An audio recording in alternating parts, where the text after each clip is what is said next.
Respected Director Sir, Principal Ma'am, all teachers and my dear students, good morning. गरीब लकड़हारा और मौत का देवता। किसी गांव में एक बूढ़ा लकड़हारा रहता था।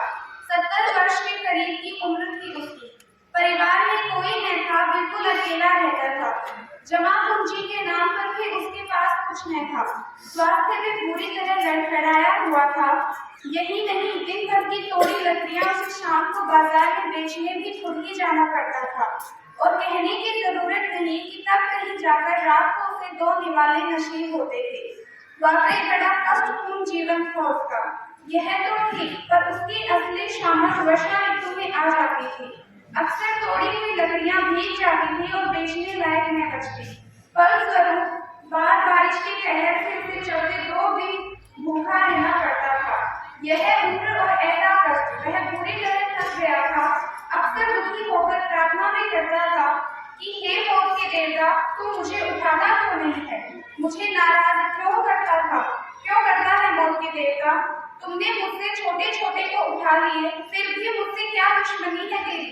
वाकई उसका दर्द उसकी प्रार्थनाओं में पूरी तरह झलक पड़ता था। लेकिन एक दिन कमाल हो गया।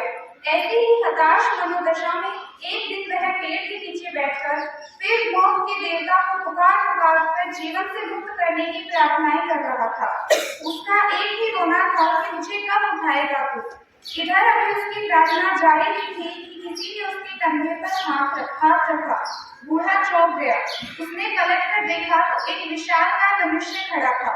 बूढ़े ने बड़ा चौंकते हुए उससे उसका परिचय पूछा। उसने कहा, मैं मौत का देवता हूँ। यहाँ से गुजर रहा था कि तुम्हारी दर्द भरी पुकार सुनी। वैसे तो तुम्हारा समय नहीं हुआ है, परंतु तुम्हारा दर्द देखकर मैं द्रवित हो उठा हूँ। चलो तुम्हें ले चलता हूँ। बूढ़ा तो यह सुनते ही होश में आ गया। 70 वर्ष का अनुभव उसके साथ था। समझ गया कि गड़बड़ हो गई। बस उसने तुरंत रंग बदलते हुए मौत के देवता से कहा, वह तो मैं 2-3 दिनों से भूखा था, तो बस यूं ही ऐसी बातें कह गया था। बाकी तो मैं बहुत खुश हूँ और यह स्पष्ट समझ लो कि फिलहाल मेरा मरने का कोई इरादा नहीं। वह तो यूं ही क्रोधवश मुंह से यह सब निकल गया था। अतः आज भले ही आपने दर्शन दे दिए, पर मेहरबानी कर भविष्य में तुम मुझे भूल से भी दर्शन मत देना। वैसे तो मैं आपको फिर कभी पुकारूंगा भी नहीं, परंतु यदि गलती से पुकार भी लूं तो भी मेरे पास मत आना। मौत के देवता ने कहा, जैसी आपकी मर्जी। इतना कहकर वह चलता बना। इधर उसके जाते ही बूढ़ा तरुण में आ गया। उसकी चाल ही बदल गई थी।